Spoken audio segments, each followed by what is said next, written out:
Depuis l'émergence du variant Omicron, on a l'impression d'être ramené 2 ans en arrière, au tout début de l'épidémie de coronavirus.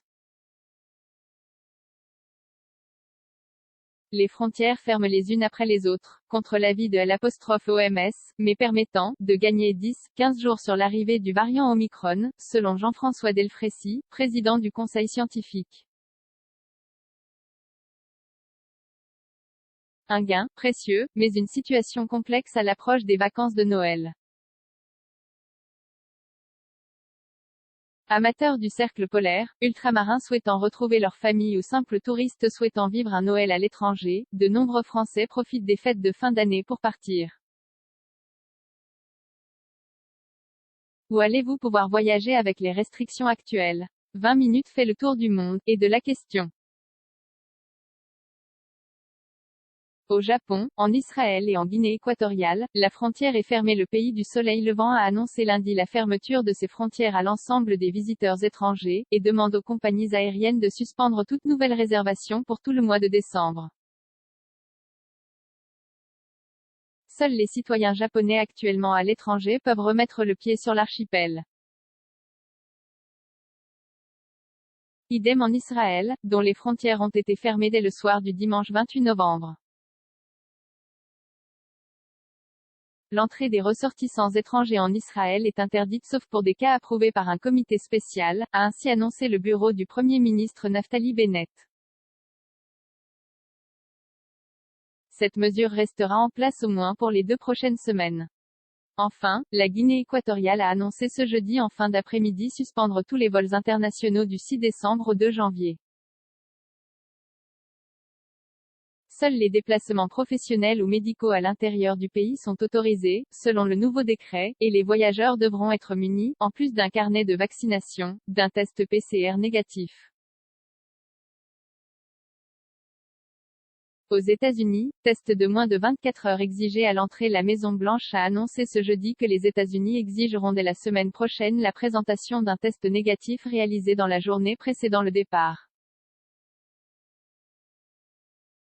Les voyageurs devront également être vaccinés. En Afrique australe, reprise des voyages le 4 décembre. Foyer de l'émergence du variant Omicron, l'Afrique australe, Afrique du Sud, Botswana, Eswatini, Lesotho, Mozambique, Namibie et Zimbabwe, est quasiment coupée du monde à l'heure actuelle.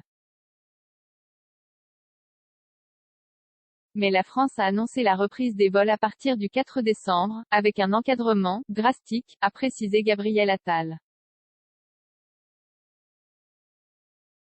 Seuls les Français, les ressortissants de l'UE, les diplomates et les navigants pourront prendre des vols entre l'Afrique australe et la France. Au retour en France, un test Covid sera imposé à l'arrivée, suivi d'un isolement de 7 jours en cas de test négatif, si le test est positif. En Asie et dans le Pacifique, beaucoup de pays toujours fermés. Fidji rouvre selon l'Organisation mondiale du tourisme, 46 pays restent totalement fermés aux touristes, et 55 partiellement. Nombre d'États d'Asie ou du Pacifique interdisent encore les voyages non essentiels. L'Australie ferme ainsi ses frontières, aux personnes ne possédant pas de passeport australien. Mais certains de ces pays ont une économie très dépendante du tourisme, et ce secteur est dévasté. C'est le cas des îles Fidji, qui avaient fixé au 1er décembre la réouverture des frontières aux touristes pour relancer l'économie. Le variant Omicron ne fera pas changer les plans du gouvernement, en particulier pour la France qui est un pays partenaire de voyage de l'archipel. Au Maroc, les frontières aériennes sont fermées depuis le 25 novembre, les vols à destination et en provenance de France ont été suspendus, jusqu'à nouvel ordre, par le Maroc, en raison de la recrudescence de cas de coronavirus dans l'Hexagone. Les frontières aériennes ont ensuite été totalement fermées avec l'émergence du variant Omicron pour au moins 2 semaines. Dans l'Union européenne, pas de frontières fermées mais des restrictions locales à l'heure actuelle. Aucun pays européen n'a fermé ses frontières à ses voisins, la plupart se contentant de couper les liaisons avec les 7 pays d'Afrique australe. Mais, comme la France, un pass sanitaire est exigé pour entrer sur le territoire de la plupart des 27. À savoir, un schéma vaccinal complet, un test PCR de moins de 72 heures ou antigénique de moins de 48 heures, ou le résultat d'un test positif de plus de 11 jours et moins de 6 mois. Ces conditions sont par ailleurs les mêmes pour se rendre sur un territoire français ultramarin. Mais désormais, de fortes restrictions s'appliquent dans certains pays pour les personnes non vaccinées, comme en Allemagne où l'entrée des commerces non essentiels, des restaurants, des lieux de culture et de loisirs leur est interdite. Au Royaume-Uni, test obligatoire pour les vaccinés pour poser le pied sur le sol britannique, l'ambassade de France précise le protocole.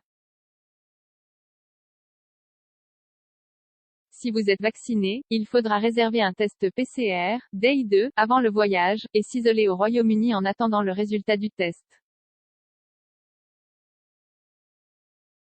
Il peut néanmoins être effectué le jour d'arrivée. Les personnes restant moins de 2 jours doivent réserver et payer le test PCR mais n'ont pas l'obligation de l'effectuer. Les personnes non vaccinées doivent prouver un motif impérieux pour se rendre au Royaume-Uni. Elles doivent aussi justifier d'un test négatif 3 jours avant le départ, et s'isoler 10 jours avec des tests au 2e et 8e jour d'isolement. 59 commentaires de partage partagés sur Messenger, partagés sur Facebook, partagés sur Twitter, partagés sur Flipboard, partagés sur Pinterest, partagés sur LinkedIn, envoyés par mail, sauvegarder une faute, imprimé.